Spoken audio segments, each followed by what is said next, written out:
పూరా లోకల్. మేము చేతులు ముడుచుకొని కూర్చోలే.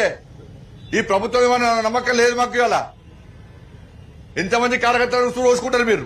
ఎంతమంది కార్యకర్తలు దాడులు చేస్తారు? మా సహనానికి అడ్డు ఉంటుంది.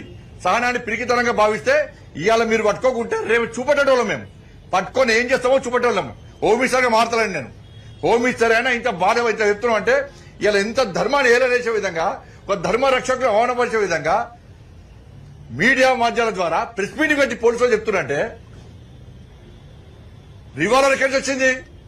పోలీసుల శాతకాంతన వాళ్ళు వచ్చింది. ఇంకెంతమంది రివాల్వర్ ఉన్నాయి? రివాల్వర్ గోరక్షకులకి ఇవ్వాలి మీరు పోలీస్ సెక్యూరిటీ. కానీ గోవులను వధించుకొని గోవుల పేరుతో దందా చేస్తుంది. అక్కడ రివాల్వర్ ఉందంటే ప్రభుత్వం ఏ విధంగా పెంచి పోషిస్తున్నది, పోలీసులు ఏ విధంగా పెంచి పోషిస్తున్నారో దాని గురించి ఆలోచించాలి. తెలంగాణ రాష్ట్రంలో శాంతి భద్రతలు క్షీణించడానికి ఈ మధ్య జరుగుతున్న సంఘటనలే నిలువెత్తు నిదర్శనము. ఇవాళ ప్రశాంతంగా డీజీపీ గారికి వినతి పత్రం ఇద్దాం అవుతుంటే మా రాష్ట్ర అధ్యక్షుడు రామచంద్రరావుతో పాటు వందలాది మంది కార్యకర్తలు అరెస్ట్ చేసేలా లోపడిస్తున్నారు. ఏం లేదన్నా పోయిన మీకలో పోయి పడ్డట్టయిపోయింది హిందువుల పరిస్థితి తెలంగాణ రాష్ట్రంలో. కేసీఆర్ అప్పుడు గిదే చేసిండు, రేవంత్ రెడ్డి అరెస్ట్గా గదే చేస్తున్నాడు. ఈ ప్రజలేమో మేము చెప్తే ఇనలేదా? మీరు ఇలా ప్రజలు ఆలోచించాలి. ఇలా సమాజం, హిందూ సమాజం ఆలోచించాలి. మేము చెప్పిన విజ్ఞప్తులను మీరు విస్మరించిన కనుకనే ఇవాళ తెలంగాణ రాష్ట్రంలో గోవధ నిషేధంగా జరిగింది. గోవధ యథేచ్ఛగా జరుగుతున్నది. ఇష్టపడదామా చెప్పండి. ఇలా మా కార్యకర్త ఇలా చావు బతుకు మధ్య కొట్లాడుతున్నాడు. ఆయన బతుకుతాడా చస్తాడా తెలియదు. ఆయనే ఒక వాల్మీకి కుటుంబం, పేద కుటుంబం, గుడిసెలు ఉంటాడు. ఆయనే తిండికి లేదా నాకు. అలా భార్య పిల్లలకు వాళ్ళ అమ్మ చాలా బట్టలు లేవు, వేసుకోవడానికి బట్టలు లేవు, కాళ్ళకు చెప్పులు లేవు, చిరిగిన బట్టలు వేసుకొని తిరుగుతున్నారు. ఈయనట 5 లక్షలు అడిగిండట. ప్రశాంత్ సింగ్ అనే వ్యక్తి ఇవాళ గోరక్షకుడు కాదు, అనేక సంవత్సరాలుగా బజరంగ దళ్ కార్యకర్తగా గోరక్ష చేస్తున్నాడు. ఎన్ని లక్షలు సంపాదించాడు మరి ప్రశాంత్ సింగ్? ఎన్ని బిల్డింగ్లు అనుకున్నాడు?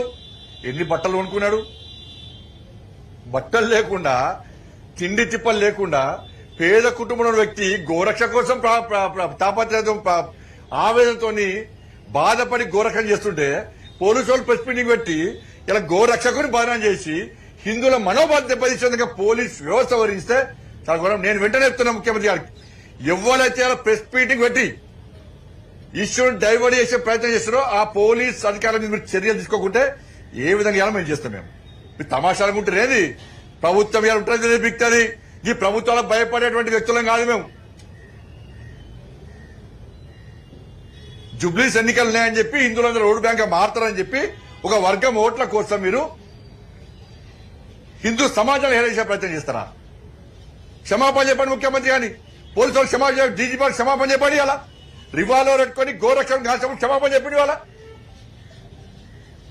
కొంచెమన్నా సిగ్గుండాలి, అకలు ఉండాలి కొంచెమన్నా మాట్లాడడానికి. పోలీసులను ఒత్తిడి తీసుకొచ్చి ప్రెస్ మీటింగ్ పెట్టించే బదనాం చేస్తారా మీరు? పేద కార్యకర్త ఆయనే. ఇప్పుడు చూస్తానే మీరు ఆ పిల్లలు బట్టల్లో వాళ్ళ తల్లికి చెప్పుల్లో పాపం వాళ్ళకు తిండికి లేదు, ఏడుస్తున్నారు. వాళ్ళొచ్చి